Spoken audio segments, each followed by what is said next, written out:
Many Nigerians in the diaspora have one question in common. Nigeria is unsafe, Nigeria is unreliable, Nigeria is unstable, and I get it, I really do. But I'm not a news presenter, I'm not a politician, I'm a fellow diaspora. And today, I want to share what I know based on research and on personal action. In 2024, I was sitting in UK property investment groups. I was running the numbers, I was watching returns, learning how the British property market works. And at the same time, every single one of my immigrant friends was saying the exact same thing. Nigeria, never again. And honestly, I understood every one of them. The headlines were actually terrible. The fear made complete sense. But something wasn't adding up for me because the returns I was looking for, the kind that actually built generational wealth, they weren't here, they were there. So while my friends were turning their backs on Nigeria, I bought in Lagos. And I want to tell you what happened next because this is the part nobody talks about.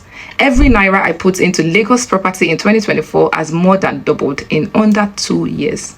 Not 10%, not 20%, I'm saying doubled. And I genuinely need you to show me anywhere else on earth right now where that is possible. Is it London? Is it Toronto? Is it Sydney? No. Now here is how I think about it. UK property is a defense. It is stable. It is reliable. It protects what you already have, but it will not transform what you have. Nigeria property, done correctly, is an attack.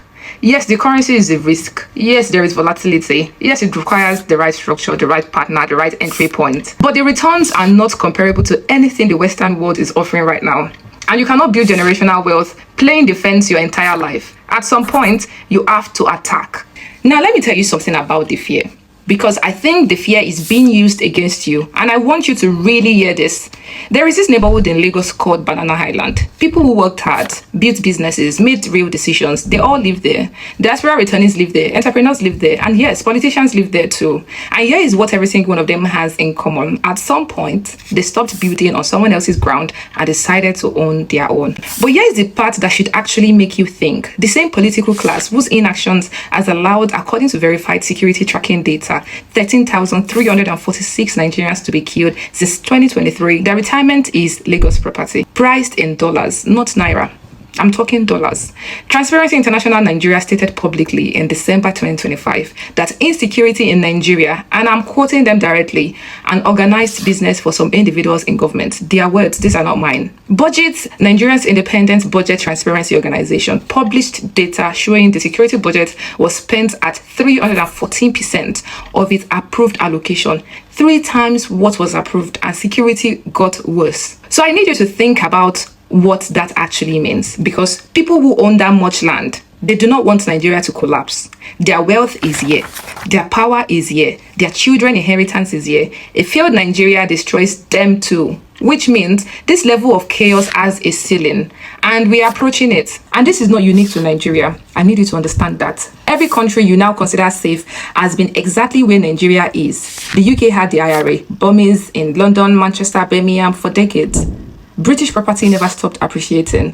America had September 11, race riots, assassination, Manhattan real estate kept going. Through all of it, the pattern is always the same. Instability punishes the people who own nothing, and it quietly builds wealth for people who do. So I want to ask you something directly. While we are waiting for Nigeria to be perfect, what exactly are you building? Because I wait and then I stopped waiting, and the property I bought in 2024 has already doubled.